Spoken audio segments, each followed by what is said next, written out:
So if you're running some new wiring in your home, here are the top 6 mistakes you could be making without realizing it. Some of these are very common and dangerous mistakes, so you don't want to be making these. Okay, so let's get right into it. When running wiring in your attic, think about someone walking around up there and stepping on your wiring while grinding their feet around. Trying to move around in a cramped attic space is just a recipe for damage. Keep your wiring inside the truss bays whenever possible, adding staples every 4.5 feet to secure the wires. When you must cross over the tops, keeping the run closer to the vertical web members is much less likely to see any damage from storage or foot traffic.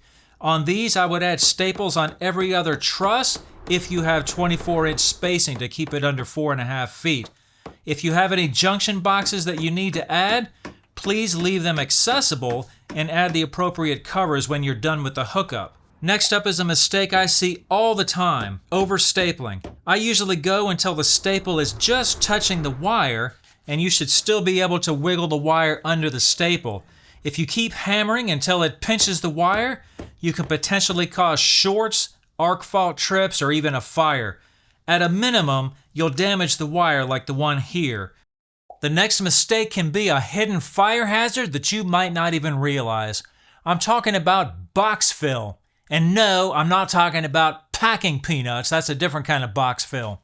This is an absolute nightmare in retrofit situations when you tap into an existing wall box to run power for a new project. You can't just keep cramming wires in. If you look inside the back of any plastic box, you'll see it has a total cubic inch and wire capacity rating etched right into the plastic. Every wire, ground, and device takes up a legally calculated space. If you try to overfill that volume by cramming more wires in there, you're risking overheating the wiring, shorting something out, or even worse. If the box is full, don't try to overfill it.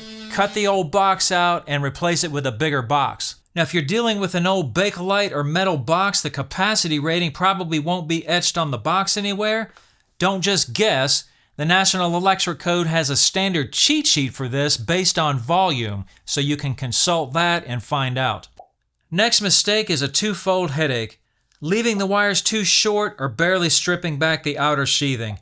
This can put extra strain on your outlet or switch that you really don't want. The code requires at least 6 inches of free wire extending out from the box, but I constantly see people leaving that thick outer sheathing intact almost all the way to the receptacle. That turns your wires into something that is hard to neatly fold back into the wall box. Now, if you inherit a box where the previous guy cut the wires too stubby, don't panic. Just snap on some of those lever lock Wago connectors to add some flexible, full-length pigtail extensions. Next mistake is a flat-out illegal shortcut: making a wire connection without an accessible junction box. It doesn't matter how tightly and neatly you twisted your wires together or how much electrical tape you used, open-air splices are a massive fire hazard. Burying a box behind fresh drywall is just as bad or worse. Code requires every single junction box to stay permanently accessible. If that hidden connection ever starts to get loose, it can create heat, which can potentially ignite whatever framing or insulation is sitting right next to it, and you won't even know it until the smoke starts rolling out. If you need a junction, keep it in a box, keep the cover plate on, and make sure it's accessible. Next on the list is using the wrong size wire gauge for the wrong size breaker. This can easily happen if you're working with a 20 amp circuit and you need a little extension and you see a 14 gauge piece that's about 2 feet long thinking that's okay. Wrong, that's not okay. That breaker is designed to protect the wire. If that circuit draws 18 amps with that 14 gauge wire, the breaker thinks everything is fine. Do breakers think?